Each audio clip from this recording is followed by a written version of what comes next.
As soon as King Hezekiah heard of it, he tore his clothes and covered himself with sackcloth and went into the house of the Lord.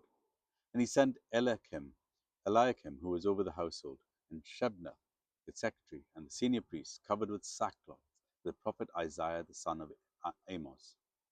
And they said to him, Thus says Hezekiah, this day is a day of distress, of rebuke, and of disgrace.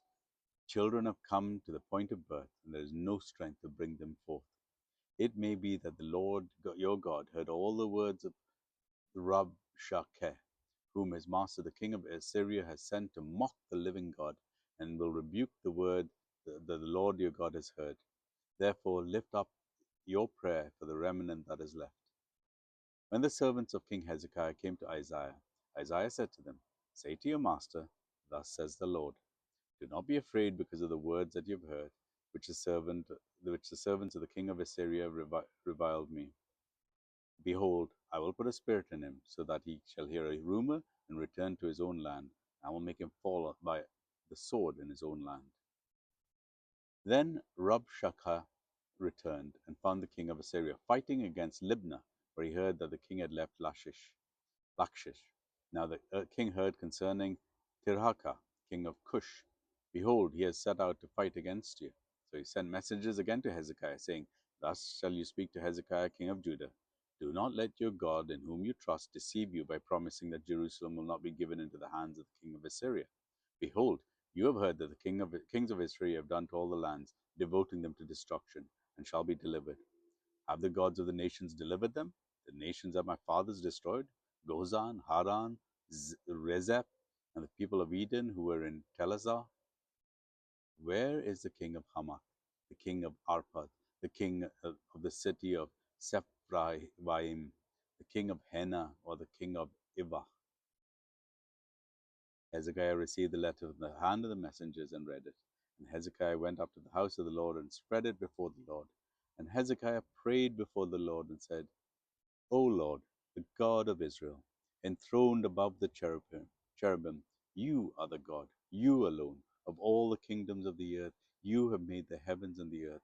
Incline your ear, O Lord, and hear. Open your eyes, O Lord, and see, and hear the words of Sennacherib, which he has sent to mock the living God. Truly, O God, the king of Assyria has laid waste the nations and their lands, and have cast their gods into the fire.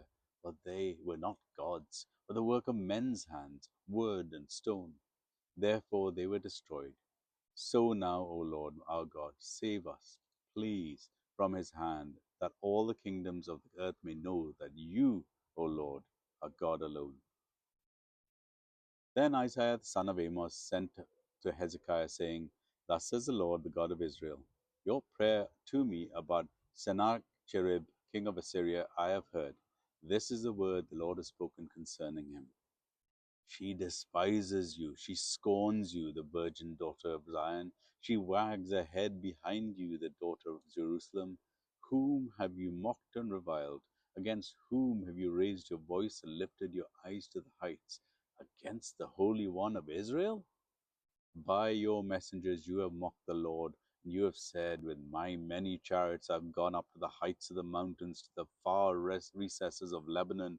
I felled its tallest cedars, its choicest cypresses. I entered its farthest lodging place, its most fruitful trees. I dug wells and I drank foreign waters. I dried up the sole of my foot in all the streams of Egypt. Have you not heard that I determined it long ago?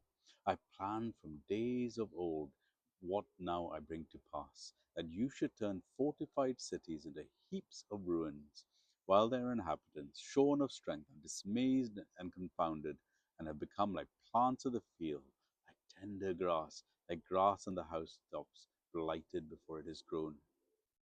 But I know you sitting down, and you're going out and coming in, and you're raging against me, because you have raged against me, and your complacency has come into my ears.